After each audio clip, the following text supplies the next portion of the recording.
Am I the jerk for breaking my vegan diet? Hi everyone, my entire family are vegans. My dad especially is a very vocal vegan. My brother and I have both been raised vegan our entire lives. At school, it's always made me feel othered. Never able to eat anything sold in the school canteen.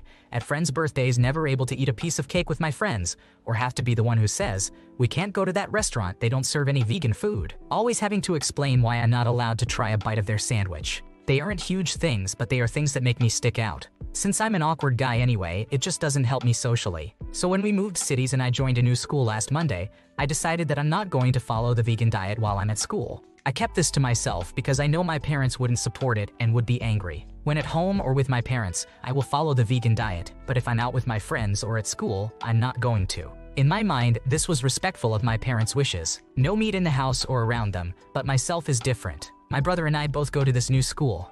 Since we don't share a dinner time, I didn't tell him that I wasn't going to follow the vegan diet. I didn't think he would support it and I thought he would tell Dad. Things have been going all right, but I didn't know that on Fridays, my brother's dinner time would be at the same time as mine. I was sitting with some new friends, and I was eating a cheese pizza, and my brother caught me and asked what I was doing eating pizza. I tried to play it off, but I knew I was screwed. My brother told my parents, and now everyone is really upset with me. I've been grounded, and my dad said he's going to call my new school and tell them that if they sell me non-vegan food, he will put in a discrimination complaint, which is just going to make me seem like a weirdo now. I tried to explain to him that I was trying to be respectful by not doing it here, but my parents just gave me a huge lecture about how I'm so selfish for breaking the diet. He said he can't trust me anymore, and now I feel guilty in one half of my brain and in another, I'm telling myself it isn't that big of a deal and they're overreacting. But I don't know if I'm just being blind.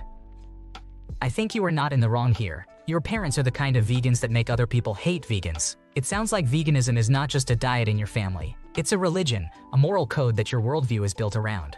As with all kids who begin to question the merits of the belief system under which they were raised, I think you are not in the wrong here for deciding to forge your own path. Am I the jerk for not going home immediately after hearing my parent passed away? My father died 2 days ago. He was sick for a very long time, and I, along with our immediate family, knew he was dying. We all came to terms with it. I visited my father as much as I could about twice a year and saw his condition worsen. When he died, I was in shock and cried for a bit but knew he wasn't suffering anymore, so I was okay. My mother was with him when he died and called me to give me the news. She didn't cry at all on the phone. She just told me how much she loved him and will miss him. My boyfriend met my mother twice, and my dad once. When he heard that he died, he had a very different reaction than the rest of my family. He had tears and hugged me. It's weird because for as long as I've been with him, I always complained about how controlling and insensitive my father was to me and my mother. I loved my dad, but he was not great to be around sometimes. Anyway, the point here is my boyfriend had a reaction I would expect but also not expect. When my father passed, my mother said she was all right, didn't need help with cooking, and the house doesn't need cleaning, and she has a huge support system. She did say that when it came time to sit down and do the actual paperwork, she'll need my help. Otherwise, she would rather me help her with invitations to the funeral and make a slideshow right now, which I said I would definitely help with. Here is the issue. My boyfriend is making me feel like I'm making excuses for not wanting to go home and see her. He says I need to be there for my mother physically right now and wants me to drop everything, all my scheduled work and doctor appointments, to drive home. There is literally nothing to do when I get home, and the support I'm giving her now is sufficient according to my mom. Yes, I will go home and stay home on June 1st and help out and attend the funeral 2 weeks after that, but I'm not leaving the day after hearing the news, the day before an important work event, to drive home and do nothing. We can call like we've been doing and support each other. Now, my boyfriend is making me feel like I'm a bad daughter. I need time to let my coworkers know I'll be out of town. TL daughter. Am I the asshole for not coming home immediately, 2 days, after hearing my father died, even when my mother said that she doesn't need me right now and has made peace with his death? In my opinion, you have done nothing wrong here. Your mother has clearly outlined what she needs from you right now, and that's what you should focus on. Your boyfriend needs to understand that his opinions are less important than your family's needs. He should be supporting you, not adding to your stress, so make it clear that you need him to either get on board or back off. Am I the jerk for telling my mother-in-law she's a guest? My mother-in-law lives in another country with her husband. We never got along because she always insists on being the one to make the rules and is overall very controlling. She also disliked me from the start for merely existing. We don't see her very often, but whenever we do, it's always pretty stressful. She is visiting now and staying with us. It's been a week. Normally, my husband deals with her behavior, but he's currently traveling for work and won't be back until tonight. Since my husband left, she's been horrible. It's like she's trying to get on my nerves on purpose. I try to keep calm because I know she'll leave in 2 weeks, and I won't see her for months again. However, there's been an incident that my husband and I are now fighting about. My toddler brought a large toy truck to the table, I reminded him, no toys when we're eating, please put it back in the toy box, and you can play with it when you're done eating. My toddler was compliant, but as he was getting off the chair, my mother-in-law said, "It's okay, honey, Grandma allows it. Your mommy is no fun, isn't she?" This is not an isolated incident. She's been trying to undermine my parenting ever since my husband left for work. I could not take it anymore and said, "Let's not forget Grandma is but a guest here. Guests don't make the rules, do they? I'm sure Grandma knows who this apartment belongs to. And hotels are so expensive in this area."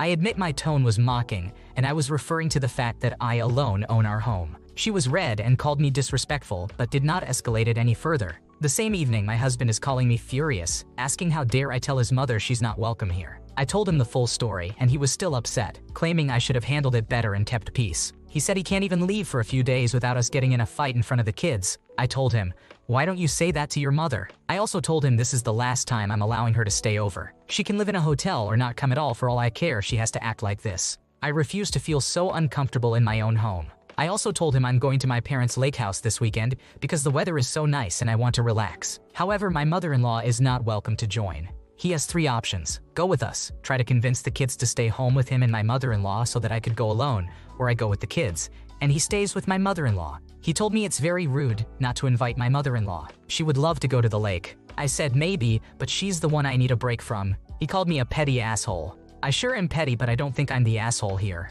Never in my life have I started an argument with my mother-in-law first. But just in case, am I the jerk? You are not the jerk. You married a mama's boy, so unfortunately you have a husband problem too. She's undermining your authority in your own home with your children. Your husband needs to cut those very big apron strings connecting him to his mama.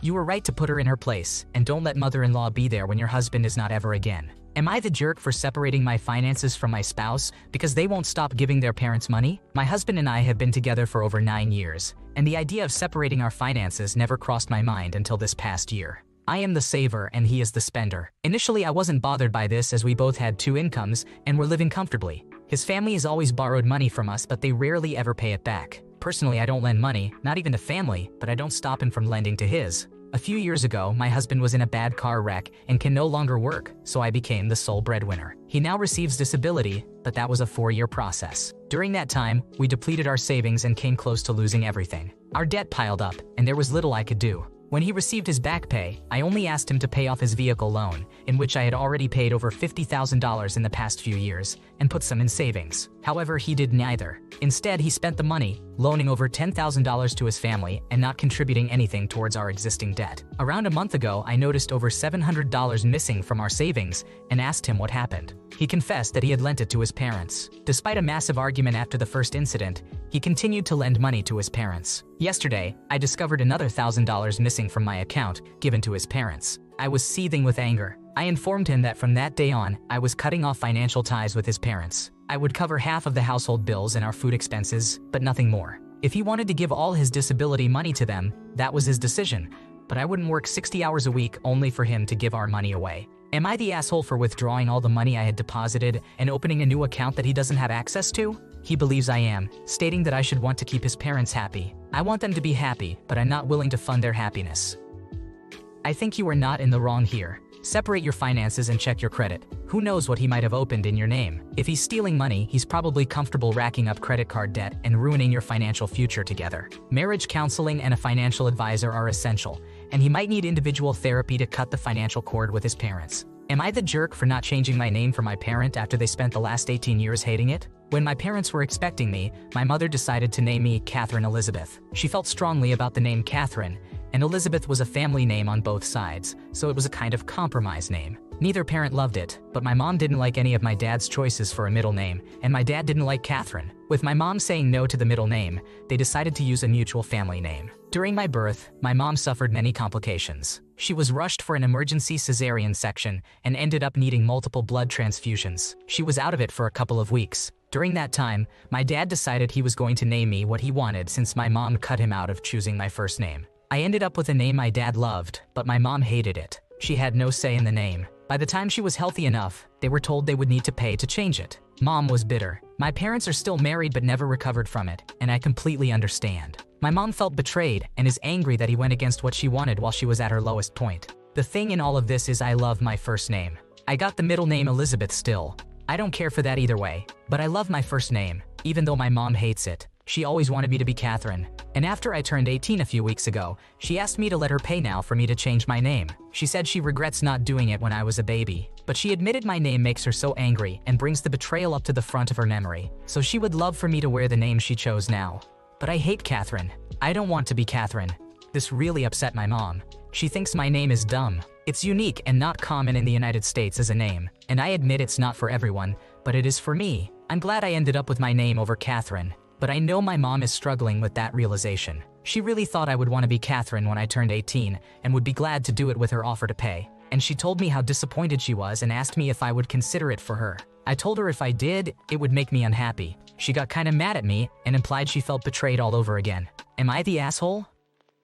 She needs to take this out on her husband, not on you. She could have used the name she preferred as a nickname or changed it when you were a baby. Asking you to reject the name your father chose is unfair and forces you into a battle that is not yours. At the end of the day, your name is your identity, and if you love it, that should be all that matters. Am I the jerk for requesting my child and cousin be placed in separate classrooms next school year? My son and my nephew are both 6 years old and were placed in the same class at the start of this year. My nephew is autistic and has a lot of trouble socializing and with overstimulation. He's known to have meltdowns in class, and there were times my son was asked to stay with him while the class was evacuated. I had to step in and speak to the teacher as well as the principal about this because my son was terrified. They were seat friends all year, and they are the only 2 kids who never got a new seat friend. The teacher kept them together because she was worried my nephew would be bullied by other kids, but it was hard for my son. He's very shy and introverted, and sometimes my nephew getting upset would upset him. My son was also used to supply my nephew with pencils and other tools when my nephew would break them. My sister went to the school a month ago and requested they be kept together next grade. I asked her why she did this, and she told me it's working great for my nephew. I told her it wasn't working out great for my son, and while I love my nephew, I don't want my son to feel like he always has to be responsible for his cousin. She told me I should think of the greater good and encourage them to stay together. I went to the school afterward and requested the boys be placed in separate classrooms next grade. I told them my son did not deserve to have his education interrupted to help my nephew. I made it clear I was not okay with keeping them together. I also brought up again that I had not liked how they had handled things over the last year. The school agreed to separate them. We got notified of the classrooms and teachers last week. My sister was furious when she realized they were separated. She asked how I could do that to my nephew. I should think of the impact this will have on him. I told her I love my nephew, always have, but I need to look out for my son. She told me it will never be as bad for my son as it will be for my nephew, and we could have figured out a way to make it work better for both boys. Am I the asshole? Nothing you have done here makes me think you are the jerk here. It's unfair to expect one child to shoulder the weight of another's needs, especially when it negatively impacts their own education. Schools should have policies in place to ensure all kids get the support they need without one being sacrificed for another. Good on you for standing up for your son and calling out the school's mistakes. Hopefully, they'll implement better strategies to protect all students in the future. Thanks for watching. When you subscribe, make sure to hit the bell to turn on notifications so you never miss a video. To finish listening to all the stories, check out the playlist in the description.